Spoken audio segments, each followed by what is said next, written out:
siz qaysi o'rinda nohaq kamsitilgan bo'lsangiz va sabr qilsangiz, o'sha o'rinda Alloh sizni aziz qiladi.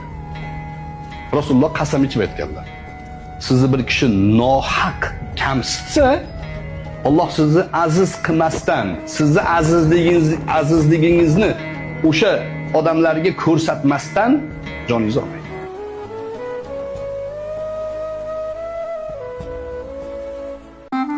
G'iybatimni qilganga rahmat, ko'rsatmayman ularga qahr. Yonib ketmaydimi hammasi? Men baxt uchun kelganman axir. Dushmanlarim kuysa, kuysinlar. Ular kabi emasman baxil.